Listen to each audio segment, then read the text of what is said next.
Welcome back, baseball fans, and welcome to Between the Chalk. Today, we're going to take some look at the worst contracts in Major League Baseball history. As we all know, some contracts can provide tremendous value to a team. Others can turn out to be expensive mistakes. Let's explore some contracts that left teams swinging and missing. And by the way, these are not in any order. In professional sports, not all contracts are created equal. Some players sign deals that end up being detrimental to the team due to poor performance, injuries, or simply not living up to the expectations. The first contract is Albert Pujols, the former first baseman for the Los Angeles Angels and future Hall of Famer, signed a 10-year, $240 million contract in 2012. While Pujols had an illustrious career with the St. Louis Cardinals, his performance declined significantly after joining the Angels. He struggled with injuries and saw a dip in his batting average, home runs, and overall production. This contract has been widely criticized as one of the worst in MLB history, as the Angels paid a hefty price for a declining performance. Pujols ended up hitting 256 with an OPS of just 758. He had a WRC plus of 106, which puts him in the range of about an average hitter. When you pay somebody $240 million for 10 years, that is not what you were looking for. Also, keep in mind, most of those years he was at the DH, so he didn't produce much on the field as well. Moving on to the next player, Josh Hamilton, the outfielder who played for the Texas Rangers and the Los Angeles Angels, signed a 5-year, $125 million contract with the Angels in 2013. Hamilton was known for his powerful hitting and had a strong season with the Rangers prior to the contract. However, he struggled with injuries and inconsistent performance during his time with the Angels, making this contract a major disappointment for the team. He only played 290 games, and more than half of those games were played during his first year of that contract. By the third year, he was out of the league. He had 255 with an OPS of just 740. He had a WRC plus of 106 during that time, which once again qualifies him as an average hitter.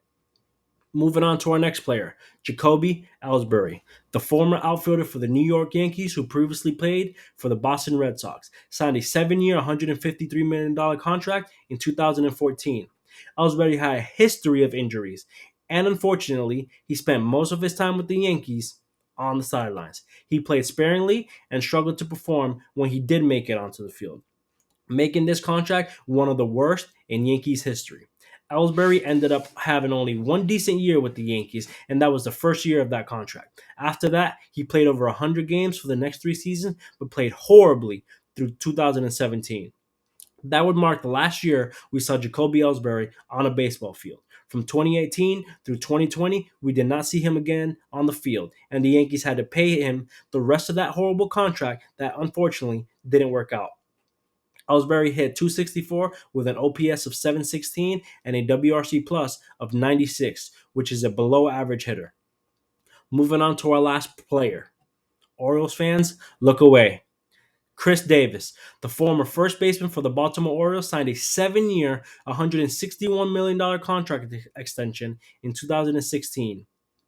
Davis had shown promise as a power hitter, but saw a significant decline in his performance after signing the contract. He struggled with injuries, inconsistency, and a decline in his power numbers, making this contract a major disappointment for the Orioles. Davis hit 196, that's below the Mendoza line, an OPS of only 670, and his WRC plus during that time was 78, categorizing him as a below average hitter. Once again, what seems to be the common denominator with these guys, with the guys on this list, is that first year after that contract, they played to the expectations, but after that year, they either fall off a cliff, get injured, and just don't exceed the expectations that they were once predicted to have. Davis only played through 4 out of the 7 years of his contract with the Orioles. In conclusion, this is a message to all fan bases. In MLB, some contracts turn out to be a mistake for teams, whether it's due to poor performance, injuries, or other factors. These contracts can weigh down a team's payroll and limit their ability to invest in other areas of the roster. It's a reminder that not all contracts are a slam dunk, and there are risks involved in signing long term deals. Thank you all for tuning into the video. Please leave a like, subscribe, and leave a comment down below. Who do you think had the worst contract in MLB history? See you on the next one.